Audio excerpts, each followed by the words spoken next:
a really interesting question came up twice from our friend Luke in Dubai and our friend Meg in California. They both wanted to know, now we talked about the interview process, but how did it hit you? Like, who Major Winters was, and was that intimidating, you having to portray a man like that? It became apparent the more I read the book, but I had no sense that of what the series was going to be. They just kept telling me, this guy is the leader of these guys, and I went, okay, that's fascinating. That's great. I'm ready. I'll knuckle down. I'll get the work done. But I had no sense of how much he was going to be the backbone, because he's really the spine. Even though each episode has a guest star like Donnie or Ron or Mike Cudlitz or Ian Bailey, whoever it happens to be, Dick is the spine that runs through all 10 episodes. And but I didn't know that. It was only really once I got to boot camp, and we went and we were at a Second World War army barracks which had not been modernized, down in the English countryside, about an hour and a half south of London. And it was on the first day there, I saw how and I came out of a job. I'd finished making a series on the Friday. I mean, this is the thing that often I think people forget, because Band of Brothers has been such a success, and because there are people out there who are fanatical about World War II, about what these heroes achieved in World War II, and they're unbelievably knowledgeable, these fans, and they're passionate about it, as they should be. But an actor's life is somewhat more peripatetic. It's a little bit more, it's a bit more confused and chaotic. We don't just play Second World War heroes. If we're lucky, we get to play Second World War heroes. I was just coming out of some little 30-something type TV show, and I literally finished it on Friday, and then I was in boot camp on Monday, and I saw these guys, Donnie, Scotty Grimes, Ron, Matthew Settle, all these boys were pumped, and they were ready to go. The levels of hysteria and anticipation in America was a little diluted for us, because we were so far away. We hadn't experienced the white hot intensity at that point.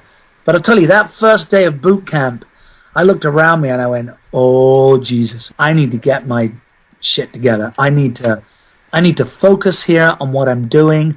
I had researched, I'd read, I'd been to the gym, I'd been training, I was in good shape, but I just realized how deep in the guys already were, and they were just ready. They didn't want to come out of character. They wanted to be Lipton. They wanted to be Compton. They wanted to be Nixon and Malarkey and Muck.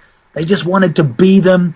And boot camp, we didn't come out of character for 10 days. It was one of the most extraordinary psychological experiments, odd kind of schizophrenic experiences I've ever had in my life. We and I say this very guardedly, I say this carefully, because I want to make sure, I don't want anyone to feel that I have ever thought for a moment that I was one of these guys that jumped on June the 6th, 1944. I know my place. I was one of the actors. I was proud to represent these guys. But we oddly became these guys.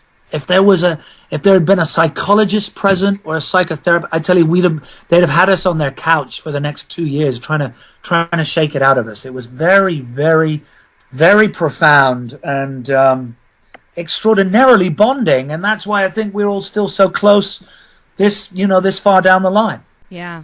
Now, let's get a little bit into the in-depth of the boot camp real quick, because we've heard from a lot of the other cast members about the fun that was had there. How did the physicality part of it? You said you went to the gym. Were you really ready for Captain Dale Dye and the cadre? Well, I was.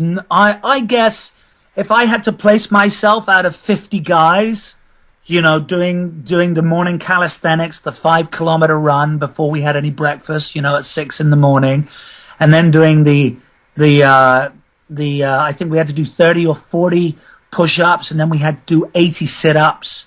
And, we had guys throwing up on the side of the road during the 5K runs. There were some guys who weren't in shape, and there were guys who were in unbelievable shape. I felt a pressure to be in shape because I knew that Dick Winters had won all the mini Olympics. They had these mini Olympics in training at Toccoa and Benning and McCall before they jumped, before they even sailed to England. And he just routinely won these things. And there was a hill, in fact, which became named after him, Dick's Hill, because he was just always the first up and the first one down. He was in unbelievable shape. If I'm honest, I was probably not number one out of 50 guys. Some of those guys were more ripped than me. I would put myself in there at about number 10. From what we understand, it had been really hard to beat Matteo. Matteo is a machine, and is if I could have man love for another man's body, it would be James Matteo.